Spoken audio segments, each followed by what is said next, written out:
बिस्मिल्लाहिर्रहमानिर्रहीम। अस्सलाम वालेकुम व रहमतुल्लाहि व बरकातुहू। आप सबका ताज़ा गल्फ न्यूज़ में स्वागत है, इस्तकबाल है, वेलकम है। आप लोगों से स्पेशल गुजारिश की जाती है, हमारे चैनल को लाइक करें, सब्सक्राइब करें और दूसरों से शेयर। आज 8 शाबान 1443 हिजरी है, 11 मार्च 2022 बरोज़ जुम्मा फ्राइडे। इस वक्त दोस्तों पूरी दुनिया के अंदर इंडिया के इलेक्शन को लेके गर्मजोशी दिखाई जा रही है। कहा जा रहा है कि भाई इंडिया के इलेक्शन इस वक्त पूरी दुनिया के ऊपर हावी है, क्योंकि पूरी दुनिया के अंदर इंडिया की जो तादाद है पॉपुलेशन की, वो तकरीबन चाइना की आलमोस्ट बराबर ही है या हो जाएगी आने वाले दिनों में, ऐसा कहा जा रहा है। क्योंकि इंडिया के अंदर जिस तरह से एक लोकतंत्र है, वो दुनिया में ऐसा लोकतंत्र देखने में नहीं आता। और AIM वहाँ की जो है एक छोटी सी पार्टी है, लेकिन बड़े बड़े पार्टियों को एक मुकाबला दी, चैलेंज दी, और उस चैलेंज में वो हार गए। लेकिन आपको मैं एक बात बता दूं, हार एक मंजिल नहीं है, हार एक रास्ता है मंजिल को जाने का। उससे होके वे हर एक को जाना है। और इसके ऊपर असदुद्दीन साहब ने बेहतरीन बात बताई है, वो मैं आगे आपको वीडियो में दिखाऊंगा। उन्होंने बताया कि भाई काशी राम जो कि BSP पार्टी की स्थापना करे थे, उसकी बुनियाद रखे थे, उन्होंने कहा कि भाई पहले हार जाओ, पहले इलेक्शन में ठहरे हो, हार जाओ। ज़ाहिर बात है भाई, जब आप इलेक्शन में ठहरे हैं, कोई आपको जानता नहीं, कोई आपको पहचानता नहीं, तो आपकी हार है। लेकिन वो ठहरना भी बहुत बड़ी बात है। इसके ऊपर LK अडवाणी और BJP के जो है वाजपेयी साहब ने भी कहा था कि भाई वो लोग हार गए पहली मर्तबा जब ठहरे थे, लेकिन उन्हें कुछ वोट मिले, जिसकी वजह से वो खुश हुए और एक फ़िल्म स्टूडियो में जाके उन्होंने फ़िल्म देखा था कहीं गुजरात में। तो हार को भी सेलिब्रेट करते हैं लोग, क्योंकि पहली मर्तबा आप खड़े, आपको कोई जानता पहचानता नहीं, फिर भी कुछ लोग आपको वोट दें, ये भी बहुत बड़ी बात है। वहाँ पे एक वोट की भी बहुत बड़ी अहमियत है। तो असदुद्दीन अवैसी साहब ने कहा कि भाई हम हारे, हमको इसका कोई गम नहीं है, आज हारे कल हम जीतेंगे, क्योंकि हार से ही होके रास्ता जाता है कामयाबी की तरफ। तो उन्होंने काशीराम का रेफरेंस दे के बहुत अच्छी बात बताई कि काशीराम ने बताया कि भाई पहले आप इलेक्शन में ठहर के हार जाओ, उसके बाद में लोगों को हराओ, फिर आप जीतो। तो इस तरह BSP आई, कई मरतबा गई और फिर लोगों के साथ विश्वासघात किया, ऐसा लोग कहते हैं।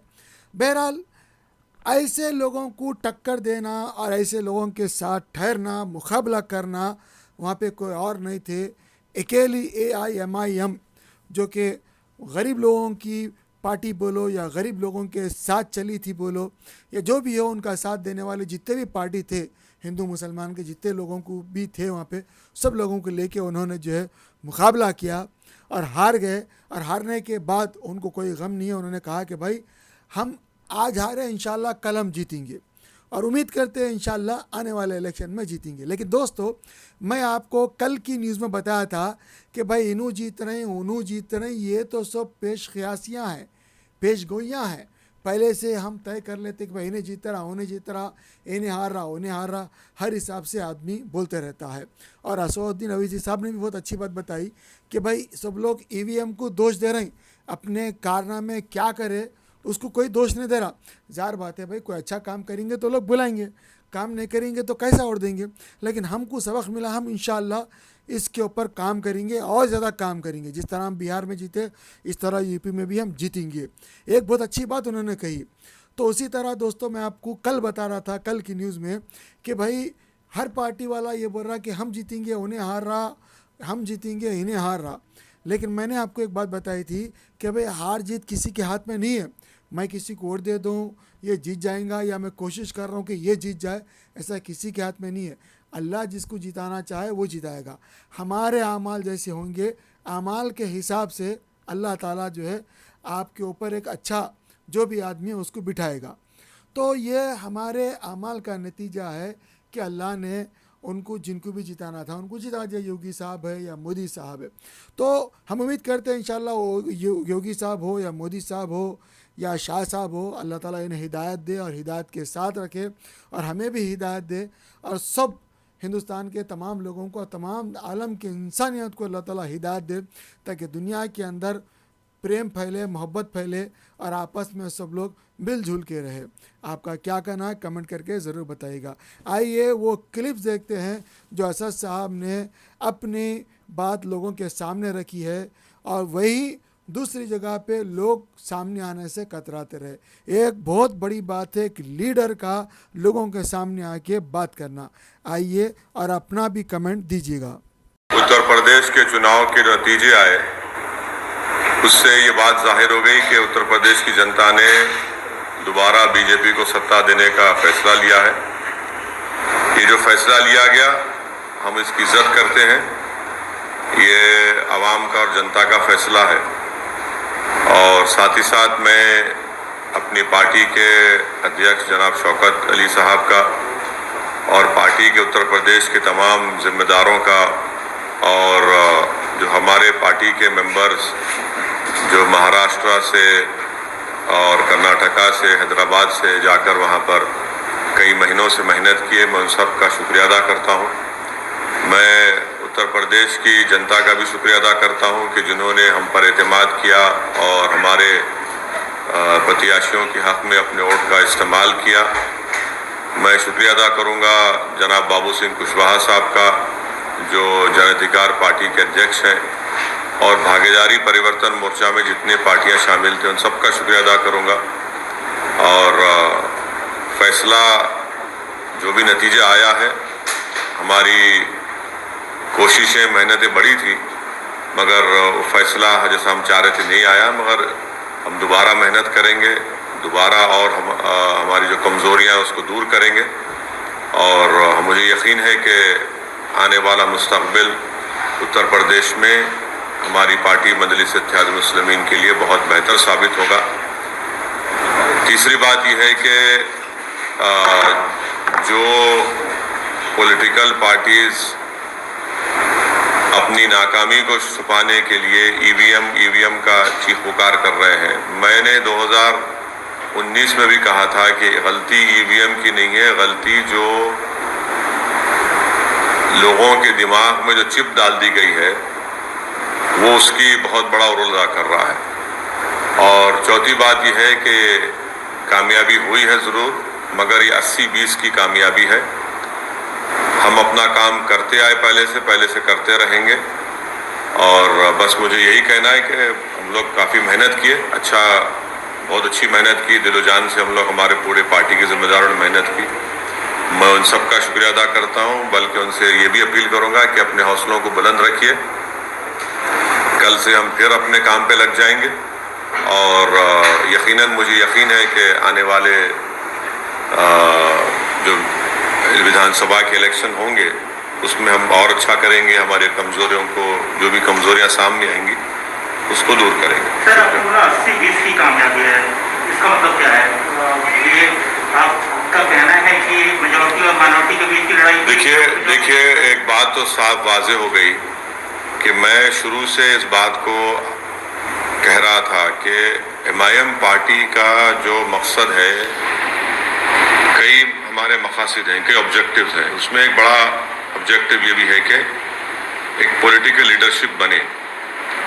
अब अगर आप इस तरह से ये पैगाम देंगे तो फिर आप सिर्फ वोट डालने वाले बन जाते हैं, वोट लेने वाले नहीं बनते हैं आप, और आप एक झुंझुना बन जाते हैं। अब मिसाल के तौर पर ये जितने भी अभी तक नतीजे आए, जो रिजल्ट्स आया, जो बड़ी बड़ी बातें कर रहे थे लोग कि ये इनका वोट ट्रांसफ़र होगा, उनका वोट ट्रांसफ़र होगा, ट्रांसफ़र कुछ भी नहीं हुआ। और जो लोग झूठे दावे पेश कर रहे थे, जो लोग सब्ज, उर्दू का लफ्ज़ बोल रहा हूँ, सब्ज बाग दिखा रहे थे, वो सब तो सब मालूम हो गया कि किसका वोट कहाँ पर गया, किधर गया। तो खैर अभी तो पूरे नतीजे नहीं आए, तो इस नतीजे पर और जब पूरे नतीजे आ जाएंगे उसको देखकर भी फिर हम और यकीनी तौर पर कह सकते हैं। मगर यह है कि जो उत्तर प्रदेश के अल्पसंख्यक समाज के माइनॉरिटीज़ हैं, उनको सिर्फ वोट बैंक की तरह इस्तेमाल किया गया। और इसी वजह से आज आप देख रहे हैं कि जो पॉलिटिकल लीडरशिप की हम जब बात करते हैं तो उससे सबको तकलीफ हो जाती है। तो खैर, अब ये वक्त नहीं है कि मैं इतनी तफसील से जाऊं। ये जो फैसला लिया गया, हम इसकी इज्जत करते हैं। ये आवाम का और जनता का फैसला है, और साथ ही साथ मैं अपनी पार्टी के अध्यक्ष जनाब शौकत अली साहब का और पार्टी के उत्तर प्रदेश के तमाम जिम्मेदारों का, और जो हमारे पार्टी के मेंबर्स जो महाराष्ट्र से और कर्नाटका से, हैदराबाद से जाकर वहाँ पर कई महीनों से मेहनत किए, मैं उन सब का शुक्रिया अदा करता हूँ। मैं उत्तर प्रदेश की जनता का भी शुक्रिया अदा करता हूँ कि जिन्होंने हम पर एतमाद किया और हमारे प्रत्याशियों के हक़ में अपने वोट का इस्तेमाल किया। मैं शुक्रिया अदा करूँगा जनाब बाबू सिंह कुशवाहा साहब का, जो जन अधिकार पार्टी के अध्यक्ष हैं, और भागीदारी परिवर्तन मोर्चा में जितने पार्टियां शामिल थे उन सब का शुक्रिया अदा करूंगा। और फैसला जो भी नतीजा आया है, हमारी कोशिशें, मेहनतें बड़ी थी, मगर फैसला जैसा हम चाह रहे थे नहीं आया। मगर हम दोबारा मेहनत करेंगे, दोबारा, और हमारी जो कमज़ोरियां उसको दूर करेंगे। और मुझे यकीन है कि आने वाला मुस्तक़बिल उत्तर प्रदेश में हमारी पार्टी मजलिस इत्तेहाद मुस्लिमीन के लिए बहुत बेहतर साबित होगी। दूसरी बात यह है कि जो पॉलिटिकल पार्टीज़ अपनी नाकामी को छुपाने के लिए ईवीएम का चीख पुकार कर रहे हैं, मैंने 2019 में भी कहा था कि गलती ईवीएम की नहीं है, गलती जो लोगों के दिमाग में जो चिप डाल दी गई है वो उसकी बहुत बड़ा रोल अदा कर रहा है। और चौथी बात यह है कि कामयाबी हुई है ज़रूर, मगर ये 80-20 की कामयाबी है। हम अपना काम करते आए, पहले से करते रहेंगे।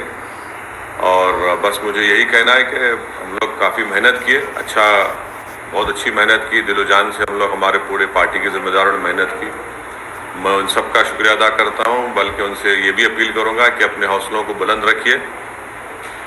कल से हम फिर अपने काम पे लग जाएंगे, और यकीनन मुझे यकीन है कि आने वाले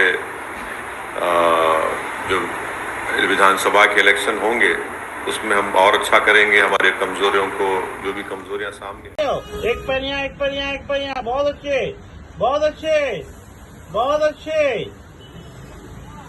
अरे वाह दोस्त, आज तो कर देता हूँ आज मैं। अरे वाह दोस्त, वाह, अरे वाह दोस्त, वाह। बैठो।